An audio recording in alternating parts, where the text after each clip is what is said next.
প্রিয় বন্ধুরা, কেমন আছেন আপনারা? আজকে হচ্ছে কুংথাং ভাই, ওনার প্রিয় কবিতা পড়ব। ওনার সঙ্গে কিঞ্চিত একটু ঘুষের আদান প্রদান করেছি, এই জন্য আজকের কবিতা পড়াটা একটু সময় বেশি লাগবে, এই জন্য কথা বেশি বলবো না। শুধু কুংথাং ভাইয়া, আপনার মেয়েটাকে, আপনার ছেলেটাকে আমার প্রচণ্ড পছন্দ, প্রচণ্ড পোংটা, কিন্তু খুবই লক্ষ্মী একটা ছেলে। আর আপনার মেয়েটা তো ও একটা সুইট হার্ট। আমি যতবারই আপনার মেয়ের কথা চিন্তা করি, আমাকে আমার আমার আমার নিজের ছোটবেলার কথা আমার মনে পড়ে যায়, কারণ ওর সঙ্গে আমার নিজের অনেক মিল আছে। বিশেষ করে ও যেসব কর্মকাণ্ডগুলো করে না বাসায় এবং আপনার সাথে, আমি এই ধরনের কর্মকাণ্ডই করতাম ছোটবেলায়। তো এই জন্য আপনার বাচ্চাটার জন্য অনেক অনেক ভালোবাসা। আপনার মেয়েটা, আপনার ছেলেটা, দুজনকে দুটা চুম্মা দিয়ে দেন আমার হয়ে। কখন যদি আপনার সঙ্গে দেখা হওয়ার সৌভাগ্য হয় আমার ঘুষটা আদান প্রদানের সময়, আপনার দুইটা পিচ্চির জন্য ওদেরকে আমি চকলেট গিফট করতে চাই। ওরা কি চকলেট পছন্দ করে সেটা একটু আমাকে জানায়। তো কুংথাং ভাইয়ের একটা কাহিনী হচ্ছে, 1 মিনিট হয়ে গেছে, আচ্ছা 20 সেকেন্ডের মতো কথা শেষ করবো। সেটা হচ্ছে কুংথাং ভাইয়া খুব ছোট একটা কবিতা দিয়েছিলেন।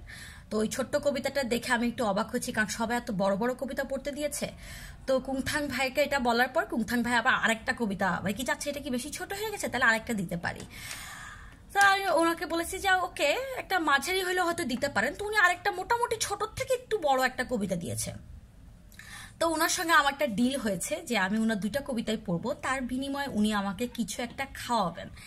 এখন সেটা কি খাওয়াবেন এটা বলা যাবে না। জি না, আপনারা যেটা ভাবতেছেন মদ গাঁজা না, অন্য একটা মজার জিনিস, এবং সেটা একটা সিক্রেট খাওয়ার, বলা যাবে না। যেদিন খাবো সেদিন ছবি তুলে ফেসবুকে আপলোড করে দিব। তো এখন আজকে আমরা শুরু করতেছি আমাদের কবিতা খেলার কততম পর্ব, আমার কোনো হুঁশ নাই। আজকে পড়ব কুংথাং দাদা। ওনার নামটা একটু কঠিন, আমার যথেষ্ট কষ্ট হয়েছে এই নামটা উচ্চারণ করতে। কুংথাং দাদার পরিচিত প্রিয় কবিতার নাম হচ্ছে অপরিচিত, লিখেছেন আবুল হাসান।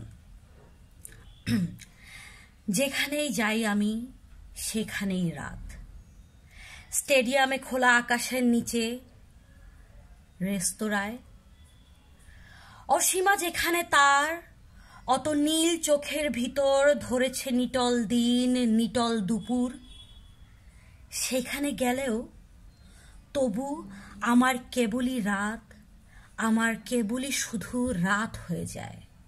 জ্যোৎস্না কবিতাটা আমার কাছে অনেকটা বিষাদগ্রস্ত কবিতা মনে হয়েছে। 2 মিনিট, আচ্ছা তাতেই শেষ করতেছি, কারণ বেশি আমার না খুব মেজাজ খারাপ লাগে যখন ভিডিওটা আপলোড হতে দেরি হয়। তো কুংথাং দা এত দারুণ একটা কবিতা, আবুল হোসেনের কবিতা খুব কম মানুষজন দিয়েছে, আপনি দিয়েছেন, আর আমার একটা খুব ভালো বন্ধু। ওর কবিতা পড়ার সময় ওকে যে আমি কি পচাবো, ভিডিও যতই হোক না কেন বড়, ওকে তো পচানো মানে ফরজে আইন একটা নারীবাদী ফেমিনিস্টের জন্য।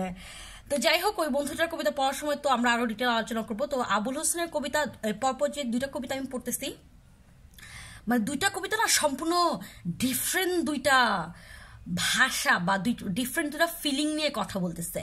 অপরিচিত যেটা শুনলাম সেটা হয়তো কোনো একটা মানুষের ব্যক্তিগত মানে হতাশা, সে যেখানেই যায় একটা বিষাদগ্রস্ততা, খালি রাত হয়ে যায়, সে হয়তো ক্লান্ত, সে হয়তো বিধ্বস্ত, তার হয়তো এই জীবনের প্রতি, তার জীবনে ওই অন্ধকার আশাটাকে সে হয়তো খুব চাইতেছে বা খুব পছন্দ করতেছে, সেই জন্য সে যেখানেই যাচ্ছে তার শুধু রাত হয়ে যাচ্ছে।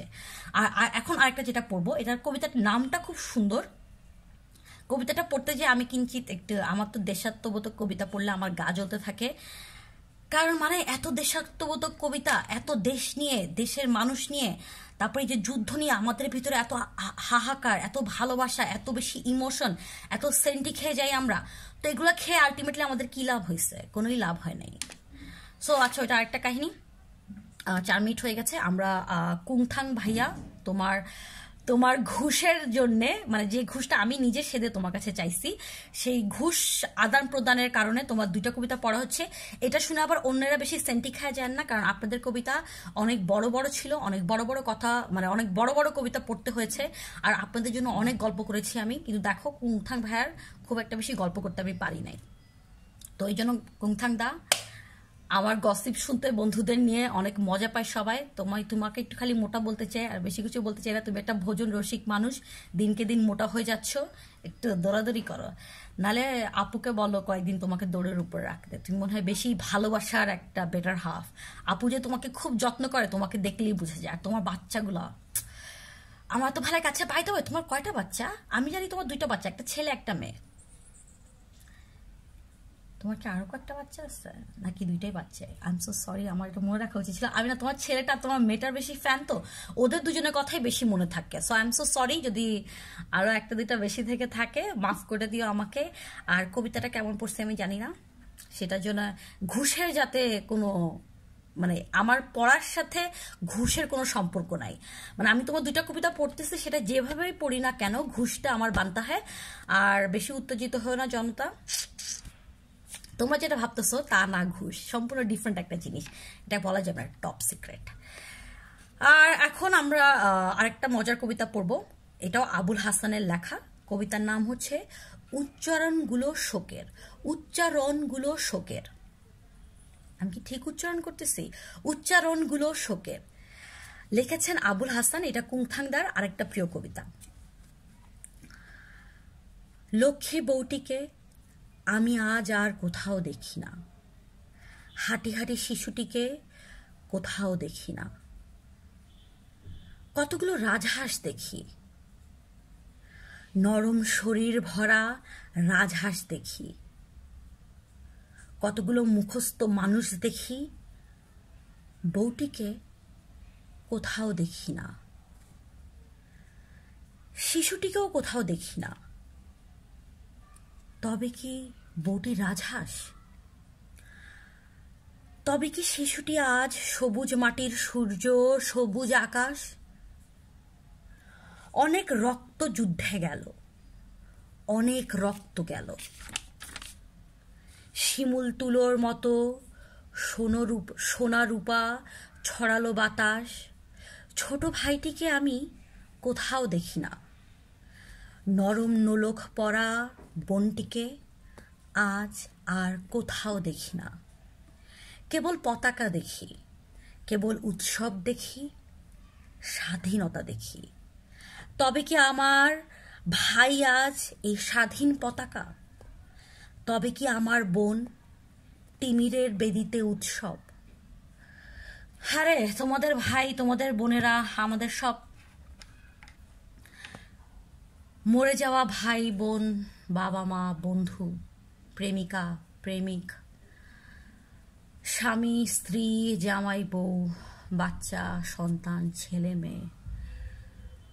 আমার না, আমি যখনই মুক্তিযুদ্ধ সম্পর্কে কোনো কিছু শুনি বা পড়ি, আমার না একটা গান আমার খুব মাথায় ভাসতে থাকে।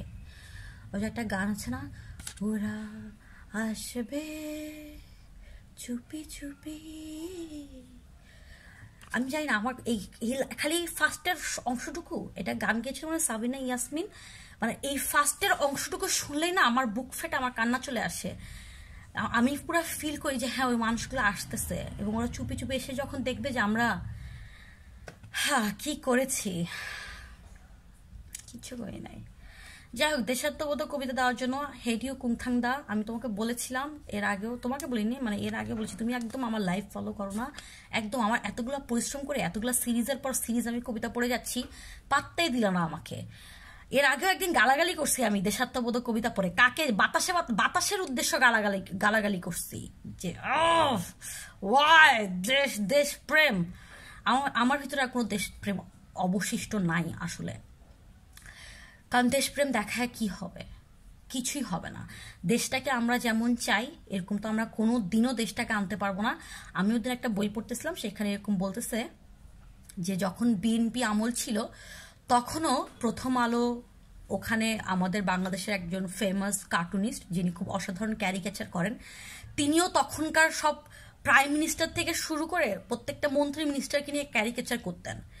এখন কি কোনো ক্যারিকেচার দেখো কাউকে নিয়ে?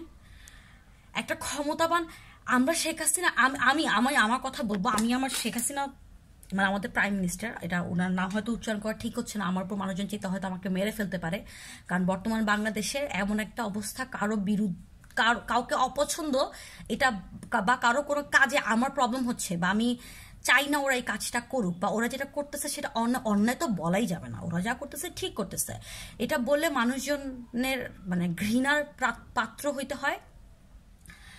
আমার জীবনে প্রথম ভোট, আমার জীবনে একদম প্রথম যেবার আমি ভোটার হয়েছিলাম, এবং সেই প্রথম ভোটটা আমি আওয়ামী লীগকে দিয়েছিলাম। তো সেজন্যে আমার, যাই হোক ওই ফিলিংসটা না বলি। তো কুংথাংদা একটু কিঞ্চিত দেশাত্মবোধক কবিতা, দেশ নিয়ে কবিতা, দেশকে ভালোবাসা নিয়ে কবিতা, এসব স্বাধীনতার পতাকার মধ্যে, তিমিরের বেদিতে উৎসবের মধ্যে আমাদের যে মানুষগুলো হারায় গেছে তাদের কাছে আমরা খালি এই যে মুখে মুখে খালি কৃতজ্ঞতা, আর তাদের ঋণ আমরা কোনোদিন শোধ করতে পারবো না, এসব কথাই আমরা খালি মুখে মুখে বলে যাই। কিন্তু তারা আসলে আসবে একদিন চুপি চুপি, তারপরে যে কি হবে আমি জানি না। সবাই ভালো থাকেন, গুড নাইট, থ্যাংক ইউ।